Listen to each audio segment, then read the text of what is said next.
తెలంగాణలో తక్కువ ఫీజులతో high quality results ఇస్తున్న ఏకైక సంస్థ Tirumal IAS institute. Game changer event కు వచ్చిన ఇద్దరు యువకులు మృతి చెందడం తీవ్ర విషాదాన్ని నింపింది. జనవరి 4వ తేదీన ఆంధ్రప్రదేశ్లో ఘనంగా ప్రీ రిలీజ్ ఈవెంట్ నిర్వహించారు. ఈ కార్యక్రమానికి ఆంధ్రప్రదేశ్ డిప్యూటీ సీఎం పవన్ కళ్యాణ్ కూడా ముఖ్య అతిథిగా హాజరయ్యారు.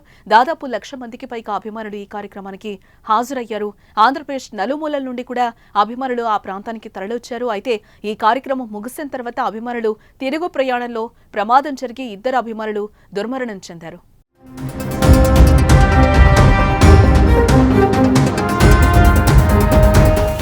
కాకినాడ జిల్లా గైగోలుపాడుకు చెందిన శ్రీ ఆరవ మణికంఠ, శ్రీ తోకడ చరణ్ శనివారం రాత్రి బైక్పై వెళ్తుండగా వేగంగా వస్తున్న వాహనం ఢీకొట్టడంతో ప్రమాదం చోటు చేసుకుంది. ఏడీపీ రోడ్డుపై ఈ ప్రమాదంలో యువకులు మృతి చెందడంపై పవన్ కళ్యాణ్ తీవ్ర దిగ్భ్రాంతిని వ్యక్తం చేశారు. జనసేన పార్టీ తరపున మృతుల కుటుంబాలకు 5 లక్షల చొప్పున ఆర్థిక సాయం ప్రకటించారు. జనసేన పార్టీ తరపున మృతుల కుటుంబాలకు 5 లక్షల చొప్పున ఆర్థిక సాయం అందించడంతో పాటు ప్రభుత్వం నుంచి తగిన సహాయం అందించే ఏర్పాట్లు చేయాలని నా కార్యాలయ అధికారులకు ఆదేశించినట్టుగా తెలిపారు. ఏడీబీ రోడ్డు ఛిద్రమైపోయిందని, గత ప్రభుత్వం ఈ రోడ్డును విస్తరణ పునర్నిర్మాణం గురించి పట్టించుకోలేదని విమర్శలు చేశారు.